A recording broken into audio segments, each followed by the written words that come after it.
Okay, in this video I'm going to show you the next three simple rules for exponents. You remember in part one I showed you what's called the product rule and the quotient rule. And in this one I'm going to show you the rule that talks about when you raise an exponent when the exponent is zero. Raise any kind of a number or a letter when the exponent is zero. And this is called the zero exponent rule. Let me just write that off to the side so we can have it over in our memories here. Zero exponent rule, excuse me. Okay, this one's easy. Basically, anything raised to the zero power is 1. Anything. So, for example, x to the 0 equal to 1. 3 to the 0 equal to 1. X plus 1 raised to the 0 power equal to 1. Why is that? Just call it a definition. Rhyme or reason. It just basically follows it fits in nicely, logically, with all the other rules of exponents. So just remember that anything raised to a 0 power, whether it's a variable or a number or a polynomial of any kind, is always equal to 1. Okay? Simple rule. The next one I want to show you is what's called the negative exponent rule. Okay? Negative exponent rule. Now, the negative exponent rule, again, is kind of a simple one. And basically what this says is when you have a negative in front of your exponent, that's telling you, it's a direction, it's telling you to put the exponent or the whole power, the number and the variable and the exponent, in the opposite side of whatever expression it's in. Now, let me explain that a little bit better. X to the negative 2 is telling you, it's like the same thing saying x to the negative 2 over 1. This is telling you to put this whole expression here into the bottom part of the denominator. So what you're going to actually do is that, and then you go ahead and remove that negative number. So x to the negative 2 is the same thing as saying 1 over x squared. Now, what about if your exponent, let's do something like this, y to the negative 3. What if your exponent is in the denominator?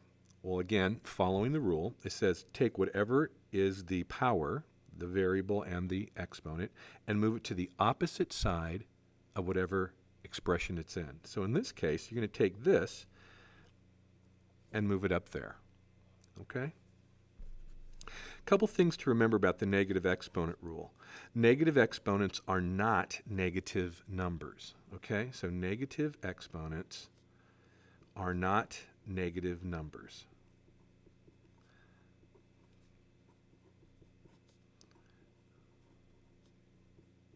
That's a common trick that people fall into. Okay, so negative rules, sorry about that. Negative exponents are not negative numbers. Okay, it's basically, think of it as a direction, and it's a direction telling you to move whatever the expression is into the opposite side of whatever fraction it's in. Okay, so that's rule number 4. Now, finally, this last one. Raising an exponent to another exponent. Raising an exponent to another exponent. Okay?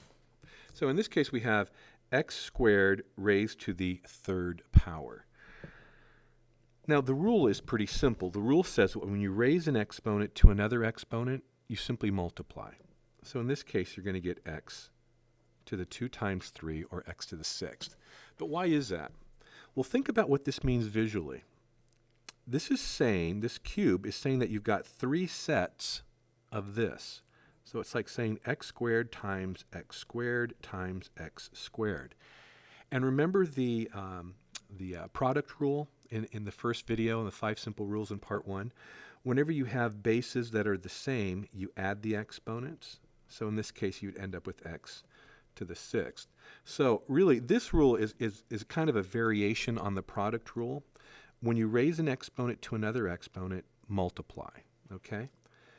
Some people just add them because they're not really thinking. So be careful on that. Just make sure that you multiply. Let me give you like an example of this. So let's do something a little bit more interesting. Let's say something like 3x to the negative 2y squared, all raised to the 4th power. Okay, so we'll call this our new example. And let's just go ahead and do this. Okay, the way this works is that you're saying you have 4 sets of this.